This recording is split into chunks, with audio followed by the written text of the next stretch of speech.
And it's great to be able to introduce this great team of three presenters today, from Elton, the English Language Teacher Association of Nigeria, or one of them anyway. Dr. Kennedy Adegbe is the national president of Elton. He's inspired a lot of innovations in the Teacher Association and has over 25 years experience as a teacher and teacher educator. He's got the BC ACTE certificate, and he's at the moment working as a senior lecturer in the Department of English Studies in Benson Idahosa University in Benin City in Nigeria. Then we have Dr. Tina Akuna Ayanjo. She's another English language professional with over 20 years teaching experience. She's at the moment the National Vice President of Elton. She's also got a PhD, an MA, a BA in English language, and an MA in humanitarian and refugee studies. Loads of qualifications. She's the chief lecturer at a Nigerian polytechnic, and she's headed departments and faculties there. She's been working with British Council on strategic initiatives across Africa, and she's presented at many conferences. And last but definitely not least, we have Salome Ikokoyo. She's presented at British Council regional webinars before. She's a Nigerian educator and trainer with 21 years experience, and she is the Elton treasurer. She's a passionate advocate for many things, and she likes sharing strategies for stress-free teaching and integrating low-cost ICT tools. So over to you. I think it's Sally first.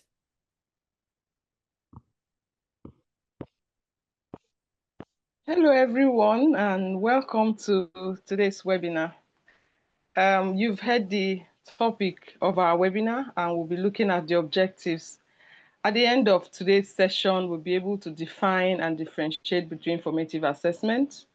We'll be able to demonstrate the importance of formative assessment, identify and apply formative assessment tools and techniques.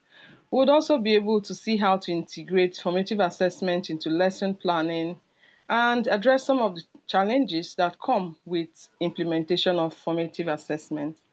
Next slide, please. Thank you. We can see the picture. It's the picture of a very delicious looking pot of jollof rice. And if you're Nigerian, you know where we eat this. So let's start. What is formative assessment? How would you define it? Do you think it is assessment for learning, or is it assessment of learning? Would like to see your views in the chat.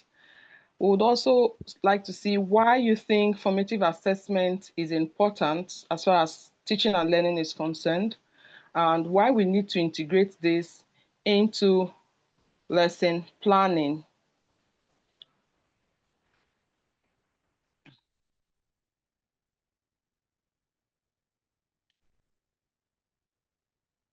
So, what is formative assessment? While you're typing in the chat, please be looking at the pot of jollof rice and try to compare it with the maybe a meal you prepare at home or something you prepare for parties in your country.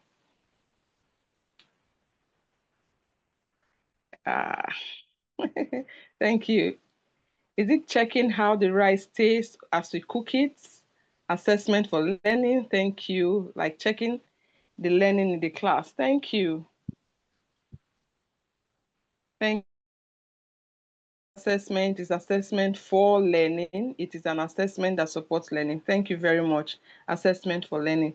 Thank you. So how is formative assessment similar to cooking jollof rice? I know we all cook, or at least we have eaten tasty meals prepared by people. Now, if we wait until the meal is served, maybe at a gathering or at a dining, and we realize or we discover that the salt is not enough, or perhaps it is too much, or maybe it is even pepper.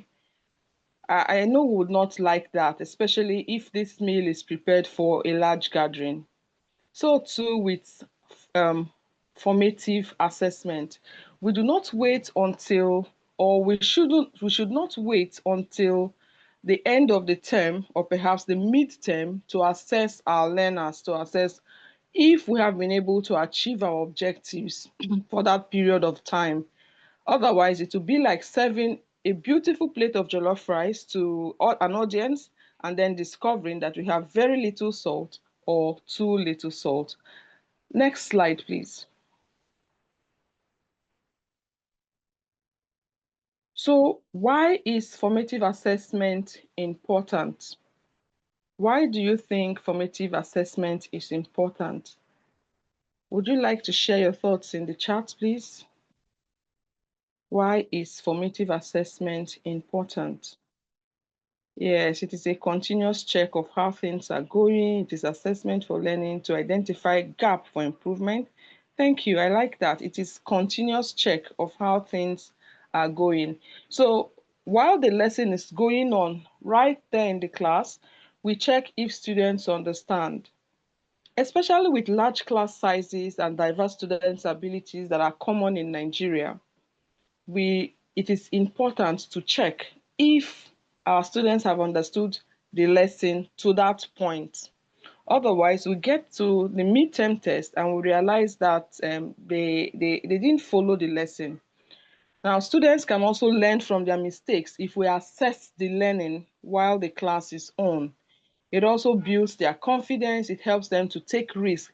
A lot of students are afraid of participating in class. They don't want to make any comments because they're afraid of making mistakes. They're afraid that others would laugh at them. But if we check while the lesson is on and we find out that this child or this learner is having a challenge and we're able to address this challenge while the lesson is on at that point, it gives these students confidence and they're able to take the risk of contributing, of participating in the class, and we know that they'll do better at the end of the test. So why do we integrate it? Why should we integrate formative assessment into lesson planning? Number one is that it ensures the assessment is an integral part of the lesson, that it is part of the lesson, not something we do after the lesson. It also makes the lesson coherent. It flows coherently, and then we focus on learning outcomes. And when we integrate formative assessment into the lesson, we're able to ask very critical questions like, where are my students going? So what is my objective? What do I hope to achieve at the end of this lesson? And then we can find out where are they now. So if I get to the end of step one of my lesson, I should be able to find out, have my students followed me up to this point? And if they have not, how do I help them to get there?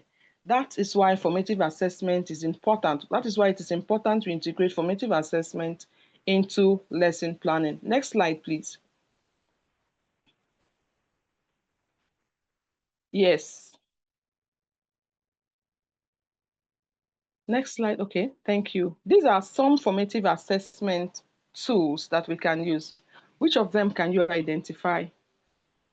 Would you like to type in the chat, please?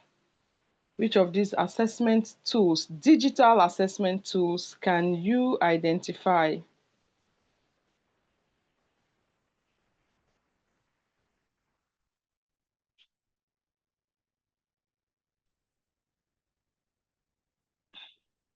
A, B, C, D. Okay, that's good. A, B, C, D. Very good.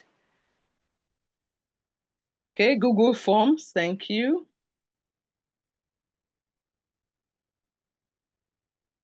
Okay, thank you very much. Let's see the answer in the next slide, please.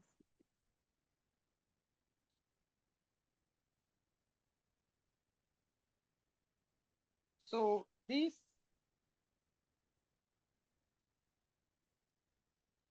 yes. So the first one, A, is quizzes. Have we used quizzes before? What about Mentimeter, which is B, or Google Form, WhatsApp poll, clickers, or Telegram polls? Now, each of these are digital assessment tools you can use while the lesson is going on. We can just send out a poll quickly if our students use WhatsApp, and then they respond to our questions and we go on with the lesson. And Mentimeter is one that needs internet connection. Our students need to have smartphones to be able to use it. But as we progress, we'll be able to see other tools that we can use that do not necessarily require the use of data or internet connection. Next slide, please. Thank you. Now, can you match these characteristics of formative assessment with what they do? We have A to E, and then we have 1 to 5. Can we match them? What do this formative assessment characteristics of formative assessment do? We have A, low stakes, B, responsive, C, continuous and frequent, D, actively involves the student in the assessment process, and E, provides support, immediate or timely. So which can you match with the what they do on the right side of the screen?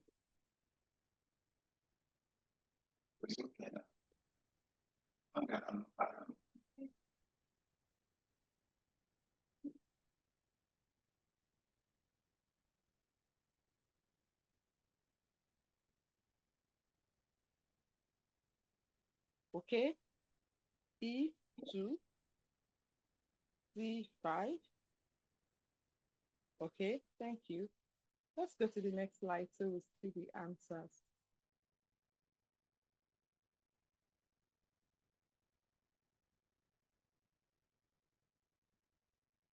Okay, thank you.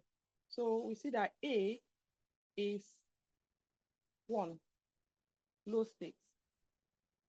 Sorry, A is 3, low stakes. It should not intimidate students or carry heavy low grade consequences. That's what formative assessment does. It does not carry heavy grade consequences.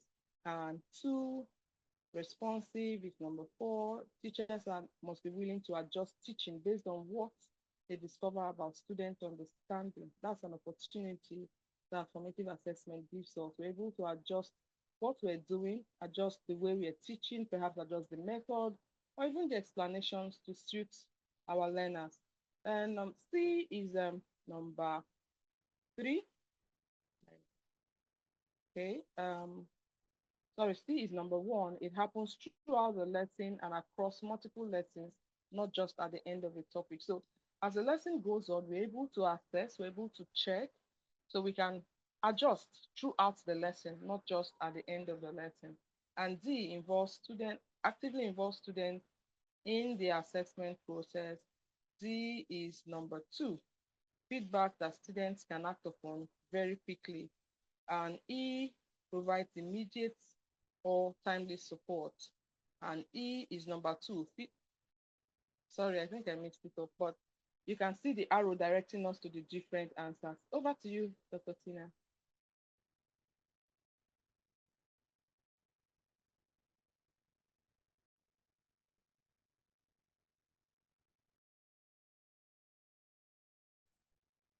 Tina, you're on mute. Can you unmute, please?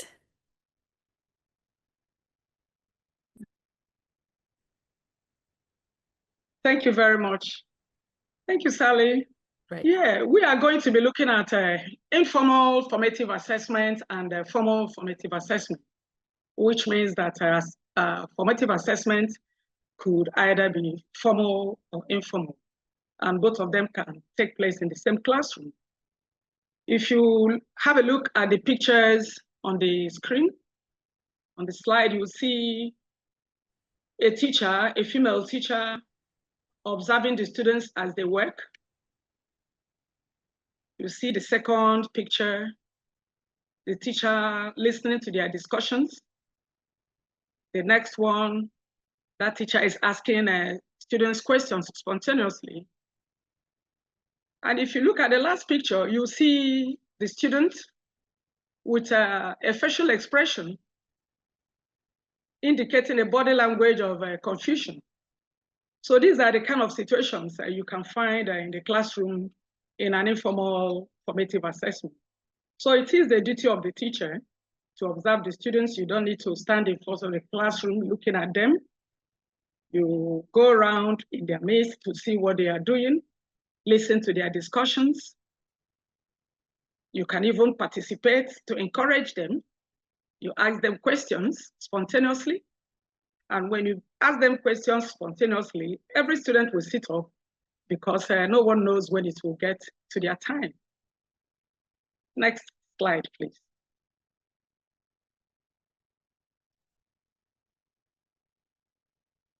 Yeah, now this is a formal formative assessment situation. These are some of the tools you could use, the exit tickets, quick questions before leaving a class. That's what the exit ticket is all about. While we look at that, may I ask this question? What are the benefits of formative assessment for teachers and for students? What are the benefits? Please type in the chat. Type your answers in the chat while we go on. So an exit ticket is the question the teacher asks at the end of the lesson before leaving the class. You have another one, think, pair, share activities, where the students are paired up depending on the size of the class. There could be more than two.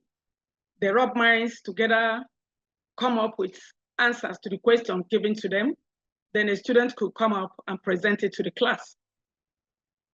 We have the quick quizzes, which is checked immediately before the teacher leaves or while the lesson.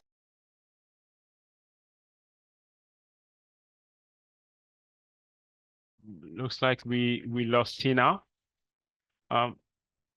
Sally, would you mind coming in here?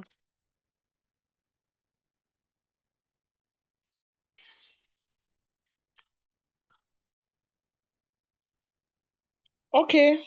Thank you. Thank you. Yeah, we're talking about the quick quizzes. Yes, quick quizzes that can be checked immediately. 1 minute papers where students summarize what they have learned, which they submit. One of the pictures there shows that. And then peer assessments. The learners can assess themselves. You give them the rubrics or the criteria for the assessment, and they can quickly check what each person has done, and they're able to go on. Next slide, please.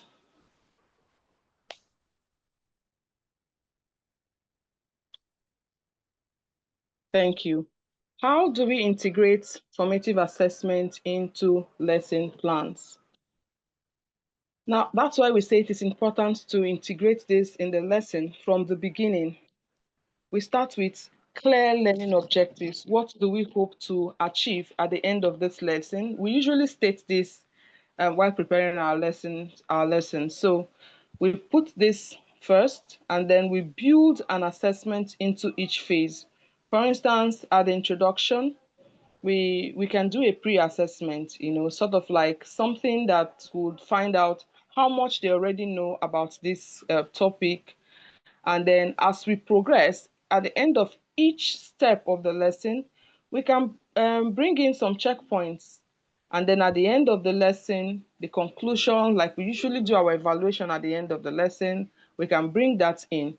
Now, we can also use the 10 to 2 principle, which means 2 minutes of assessment after each 10 minutes of teaching. We can also plan questions in advance. This question should include both lower order and higher order questions in lesson plan.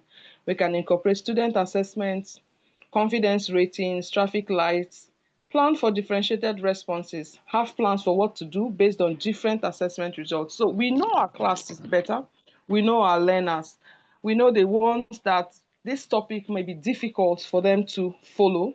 So we can plan all of this in advance. On the right part of the screen, you can see tools. These are tools we can integrate, non-digital tools we can use for our classes.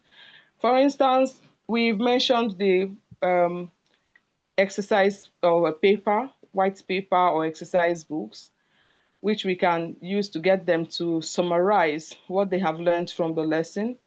Then there is this thumbs up, thumbs down, and thumbs sideways that we can use, especially for large classes. Now, if you teach your students how to use this, it makes it very easy for them to tell you when they understand the lesson, when they are following and when they are not following. So if they are following, they give you thumbs up. And then at that point, you also look at those who are giving you thumbs down or who are giving you thumbs sideways. So with that, you'll be able to tell how many learners you need to concentrate on at this particular point. Then there's the exit ticket, which you can also use with the paper, the white paper. Is Tina back, please? Okay.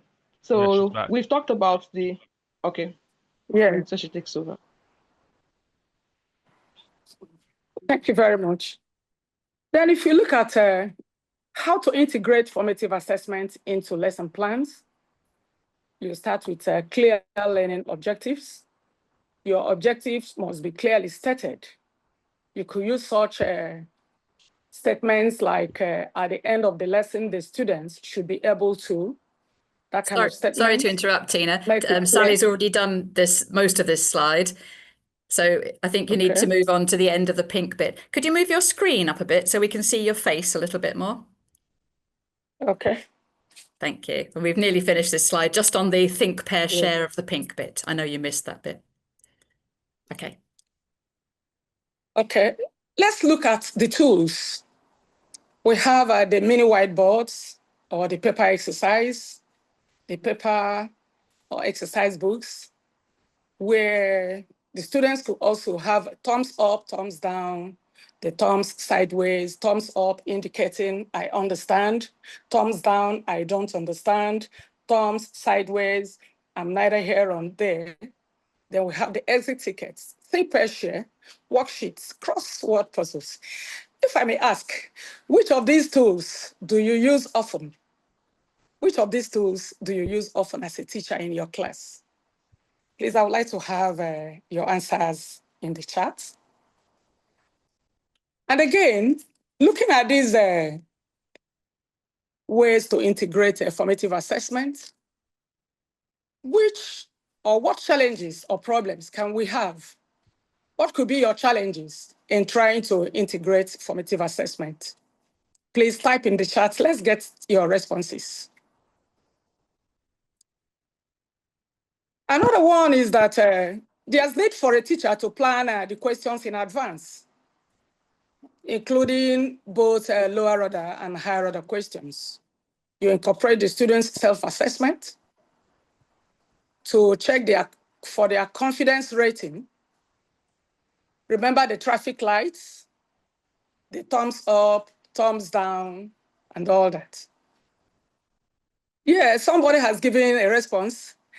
He said mini whiteboard. This one said think, pair, share. Comfort says think, pair, share. Mahmoud said think, pair, share. That's interesting. Yes, Bob said think, pair, share, worksheets, mini whiteboards. Yes, exercise books and thumbs up. Maureen Aurora says exercise books and thumbs up. Confidence rating, self-assessment, according to Magdalene. Yeah, these are the kind of things we experience. Emily says think, pair, share. Yeah, these are the ways. But now let me ask, what are the challenges? What problems can we have as teachers in trying to integrate formative assessment into our lesson plans? Zainab says, my challenge is timing.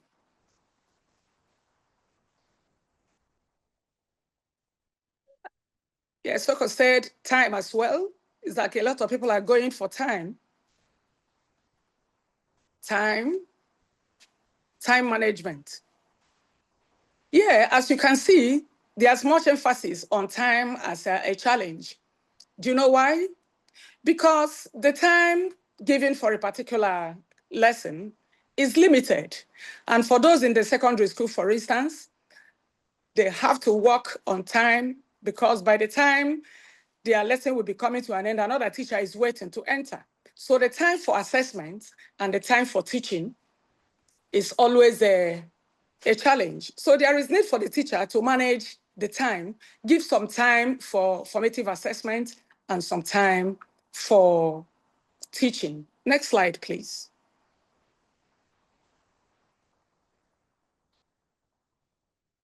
Now, look at these challenges and considerations. Like I've asked before, these challenges are listed here. And I say, which is your biggest challenge and why? So we've heard some people give their challenges, their biggest challenges. Then why is it so? Some of these constraints, we have challenges like which learners to focus on, especially in a large class size.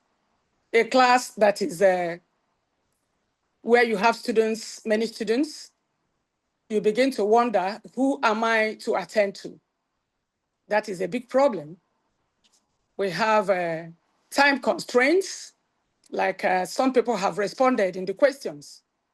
Limited resources, especially in the public schools, there are a lot of limited resources to carry out formative assessments while the lesson is going on. You have students' resistance. Yes, someone has responded. Nejashi said resources, limited resources. Linda said, I find difficult to find a balance. There's difficulty in finding a balance between time and teaching. Burnout, demotivation due to less time. So these are some of the responses we are getting. Limited resources, according to Antipas. Now, this limited resources is a major challenge, especially in underlow classes. Students' resistance as well. There are some students who may not even like to take part in the formative assessment. They may see it as not necessary because they don't know the importance. So it is left for the teacher to make them understand so that they will show interest. Then we have the problem of grading. Grading, having to balance assessments and grading. We have some cultural considerations. When you have a class where you have, for instance, students from diverse cultural backgrounds, diverse religious backgrounds, it's also a problem. Another challenge is the problem of the teacher not knowing how to conduct formative assessment in the class. It is always a problem. And you see the teacher is always depending on summative assessment. Next slide, please.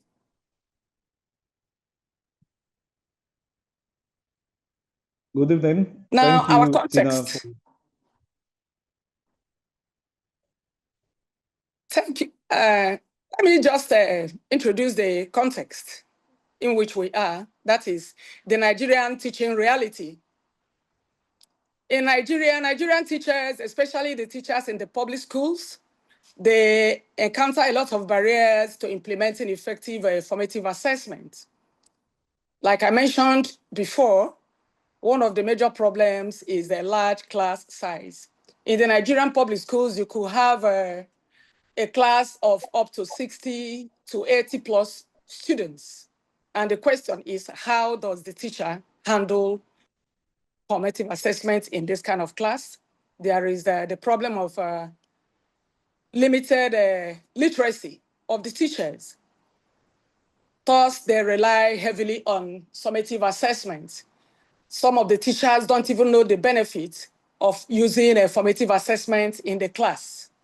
And some other problems they face. So because of that, they don't use it. Some of them are not even, they don't know how to do it. Resource constraints is another problem. There is need for some of these things to be taken care of. And the rest, what happened? How did ELSAN Nigeria? This is the Nigerian teaching reality. The question now is, what was the ELSAN's response? ELSAN, in partnership with the British Council in Nigeria, adopted the British Council ELSA projects of the 2024-2025 to 2025-2026 projects. And ELSAN conducted a large face-to-face and online workshops across the states across the 36 states, as a matter of fact, of the Federation, including the Federal Capital Territory, Abuja. But for the purpose of time and space in this discussion, we are going to limit our discussion on 4 states. That is Anambra State, Rivers State, Abia State, and Cross River State. At this point, permit me to invite Kennedy to continue in this discussion. Thank you. Thank you, Tina. Can we have the next slide, please? Good evening, everybody. We have been trying to work out what formative assessment is. We try to look at our workshop focus, and we looked at some simple, actionable formative assessment strategies. And instead of making our workshops heavily theory dependent, we try to look at some implementable techniques. And some of these techniques you can find on the screen here. And you have like the thumbs up for the students who do not understand. For students who understand, we also have the thumbs down for students who are saying that I don't understand. And we're also looking at thumbs sideways for students who are struggling or not sure. And we also look at the smiley face, which indicates clear understanding. And also for the clear line mouth, we are talking about students who use that to indicate that they are confused or they need some help. And also we have students who frown, which shows clearly that they are completely lost. These are non-verbal signs which the students use to signal to the teachers in their classes in order for them to be able to assess how the students are faring. And you can now see that when you use this kind of system or method in a classroom, the students do not need to make so much noise, yet they are able to get the attention of their teachers.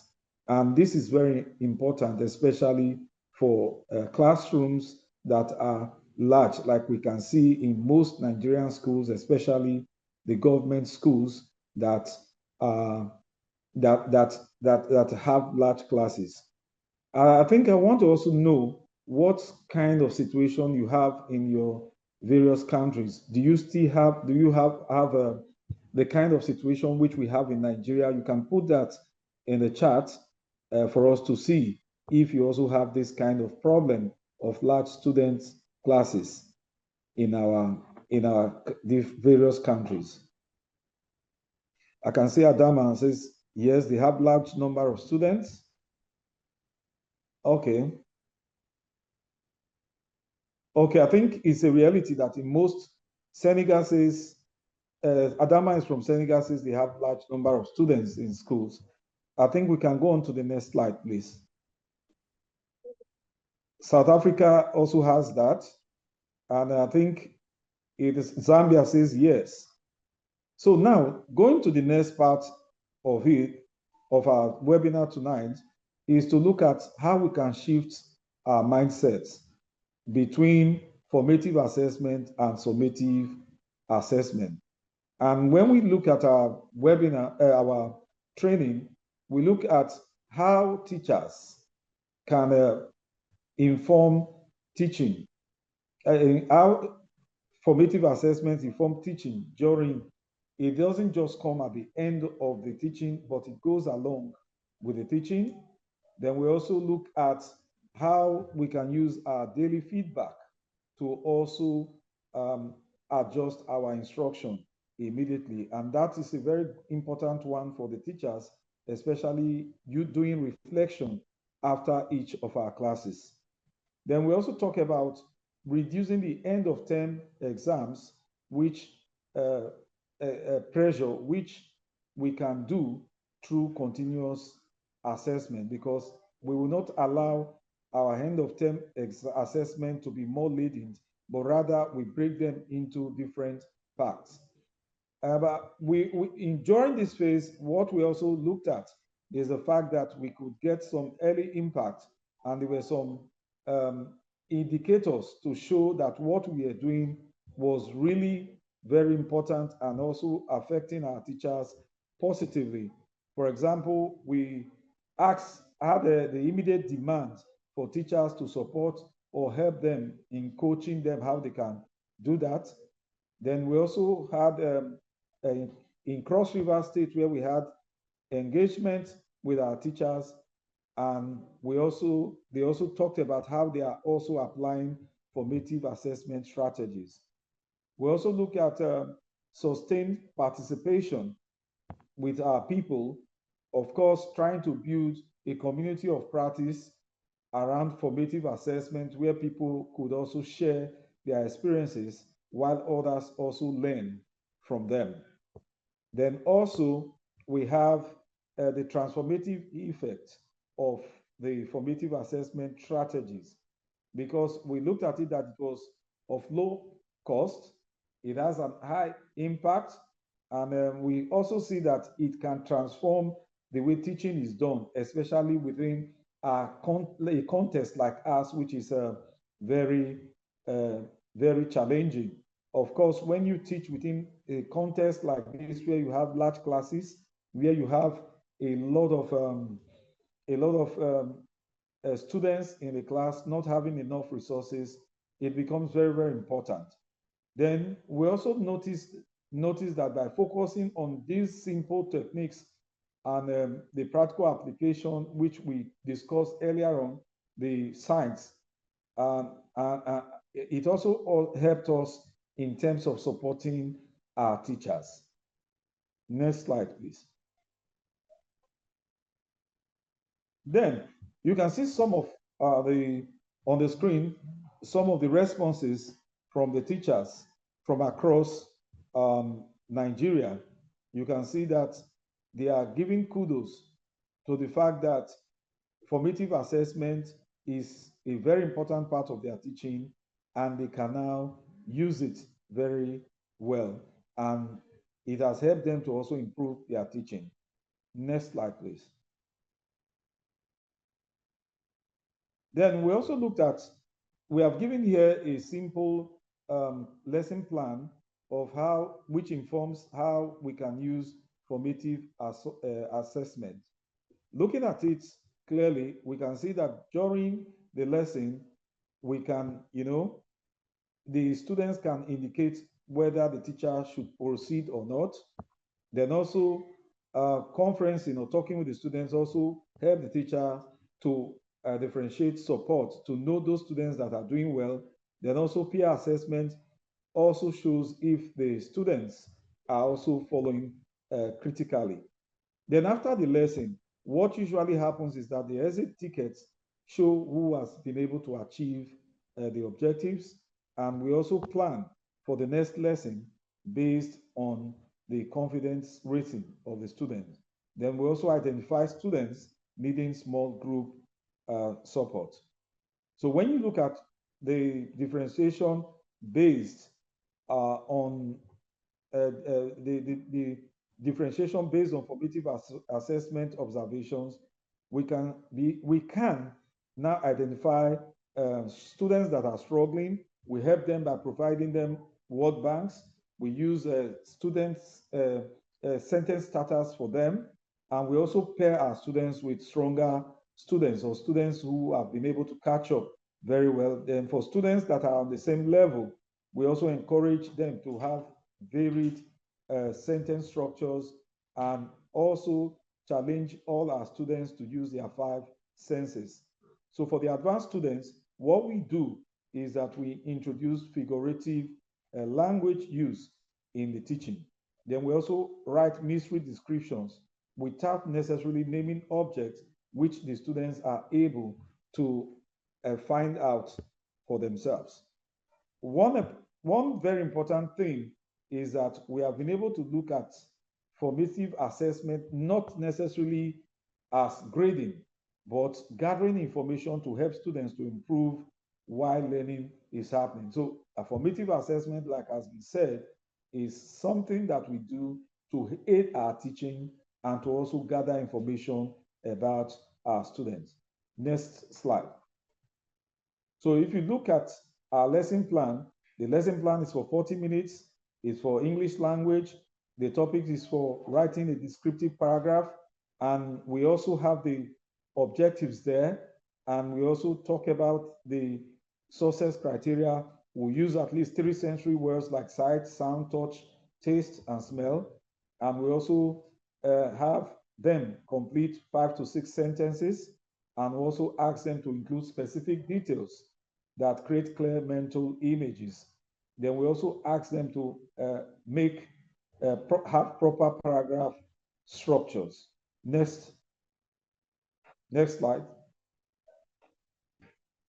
So looking at the lesson flow from the beginning, we have the starter, we have a formative assessment embedded into it with an entry ticket.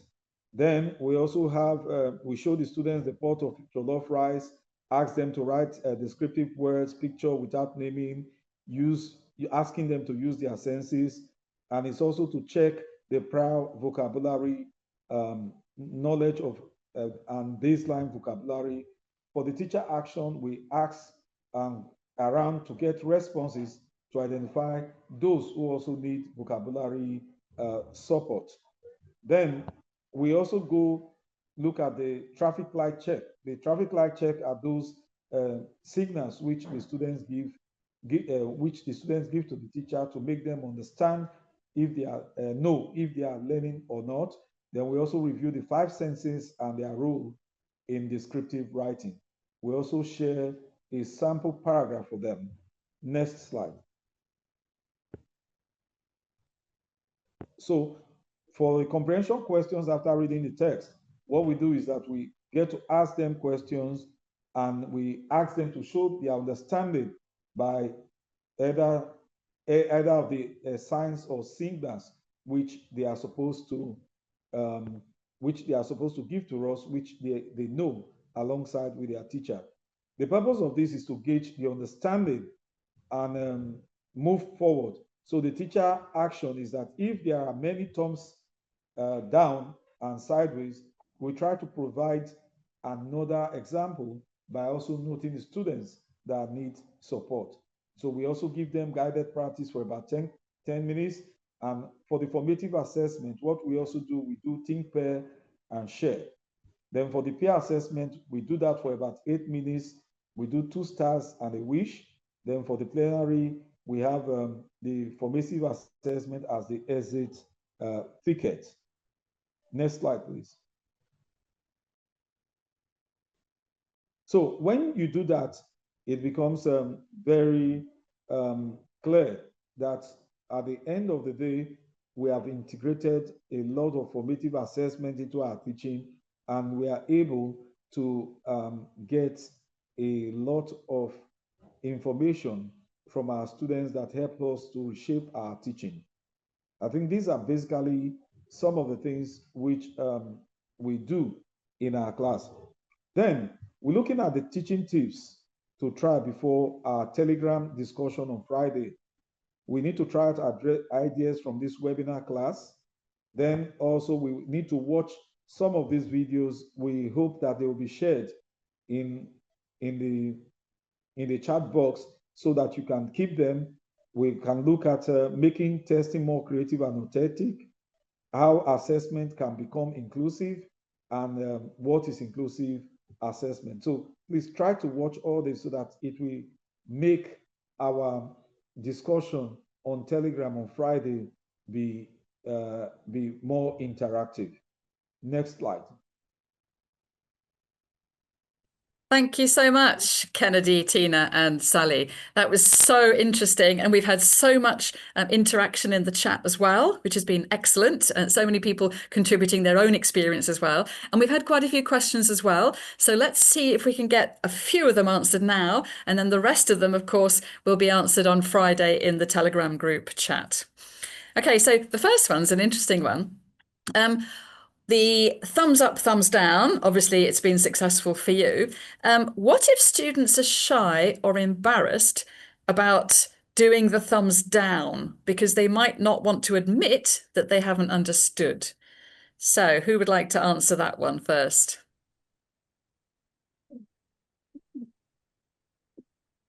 I would like to answer that one. Please. Tina, please. Go ahead, Tina. Yeah, the thumbs up, thumbs down. The teacher does not just enter the class and begins to expect the students to give a thumb up or a thumb down. The teacher would have let the students know, if you don't understand, please do a thumbs down for me. If you do a thumbs up. Or if you are confused, just do thumbs sideways. So the student, wherever the student is, will just quietly do that. I think because it's a private thing, the students might not be shy because no other student is watching. Why are they not watching? what Because I'm everyone can thinking. see, can't they? In the class. They are not And watching maybe they want to because give the the lesson impression is that they going on. understand.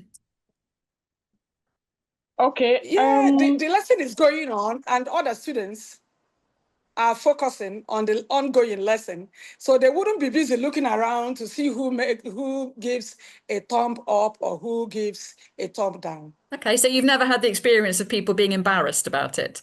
Yeah, that's great. That's good. Why not? Okay. Okay. In addition to that, we don't just teach the students to use thumbs up, thumbs down, thumbs sideways alone. We also use these smiley faces. So, Yes, yes. yes. It's an involuntary thing. The learner doesn't understand. You see it immediately in their facial expression. So as you see it, you're able to respond. And for large classes, you see, for me personally, I teach them to frown. So nobody is looking at your face because you're facing me as the teacher. So as soon as I see a face that is not smiling, I know there is a problem there. So and I walk up to you, and that's what we teach our teachers. So you don't just show them just the thumbs up, thumbs down, thumbs sideways. Also show them how to use the smiley face, the frown, and the straight lip. So with that, those who are embarrassed, you see them just try to do something, and then you know, okay, this person has a challenge, and you give them the help they need. Okay, great. Thank you for that answer. Great. And then the opposite end of the scale, we've got a question here. How can technology like mobile phones, polls, online quizzes support a formative assessment effectively? Kennedy, what do you normally use? Is it more low-tech thumbs or high-tech online formative assessment? Kennedy?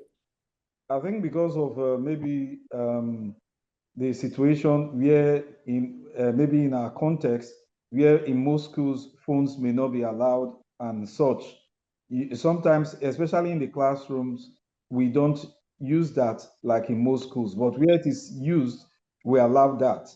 But you also find out that most times we do more of what is accessible to a larger number of students rather than do what, because in a real class room situation, you would rather use the low tech, not the high tech assessment strategies, things that can be easily accessible.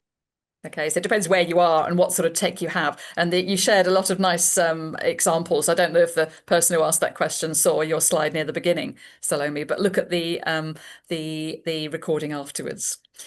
There were a couple of questions just to Salome from the Telegram group, I think, or no, in the chat. How can inclusive assessment practices promote equity and accessibility? Have you thought of that? That was for you, Salome. Okay. Inclusive assessment promotes equitability because you try to carry every child along. You know that we have different types of learners in our classroom. There are some who are visual learners, kinetic learners, or even those who are hands-on learners. Now, in our classroom, it's not always very practical to use hands-on technology. It's not always very easy. So you choose the assessment type that the learners are able to follow up immediately. For instance, using this thumbs up, thumbs down, and so on. You see, many of the learners are able to do that. And then if you choose to use the exit paper, they're also able to do that. In fact, they're excited to do that. Then too, using crossword puzzles, or I think we mentioned that crossword puzzles for assessment. So you for instance, you're teaching vocabulary. At the end of the lesson, You have listed the vocabulary on the board, you've explained what they are, and then you give them a crossword puzzle to try out. You'd be surprised at how many they will score at the end of that. They're excited, they like it, they want to try something new. So that's a part of inclusivity. And maybe because you cannot give to each learner one of those puzzles or the papers to do that, you can also give them in groups. And because you know your learners, you're able to tell who should be in what group. You give those who are stronger in a certain aspect to be leaders in this particular group, so as to be able to help those who are struggling. So I think that way we're able to promote equitability. Loads of good ideas there. Great. And there's another way of looking at equity, accessibility in the diverse cultural backgrounds. There's a question here. How can we do formative assessment in a large class with diverse learning abilities and diverse backgrounds? Maybe Tina or Kennedy, would you like to have a go at answering that? Yeah, for a classroom with diverse learners from diverse cultural backgrounds or religious backgrounds, we need to understand the need for individual differences based on their religious backgrounds. The teacher has to be sensitive to what he says to the students, so that the students might not be hurt. And you need to interact. You can, in giving a question, you can group them, pick students from one cultural background, pair them up with others from other cultural backgrounds or religious backgrounds. And when they interact and share their experiences from their diverse backgrounds, it makes the other one to understand. And they feel free with one another while the lesson is going on. They interact, they feel free, having known the background, the cultural, the kind of things that obtain in the other culture based on their group interaction. I think it will go a long way helping in the class. Okay, great. And we got time for one more question. This is an interesting one. What are the benefits of formative assessment? I think people are thinking it's a lot of work, which is exactly what I think. It's a huge amount of work. It takes up time for the teaching, doesn't it? Is it actually worth it? Just a final word, Kennedy. What do you think? What are the benefits? Is it worth it? It's really worth it. And formative assessment, like we have already said, is not a one-size-fits-all thing. And that is why the issue of differentiation comes in. And it is to be able to put all the learners. Sometimes I once saw a photograph that was talking about equity. Equity is not placing everybody on the same level, but giving everybody that leverage to make sure that they can be on the same level. And that is very important, because in differentiation, you are able to look at for each of the students to know exactly where they have problems, and you remedy them.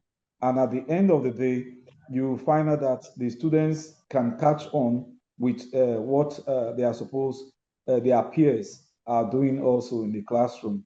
I think that is very, very important to help our students to grow. Okay, thank you. Great. Thank you. And there's loads more questions coming in the chat at the moment. So I think the discussion on Friday is going to be great, especially the one about early years classes. So thank you so much, Kennedy, Salome and Tina. And over to Steve to close, and looking forward to the discussion on Friday.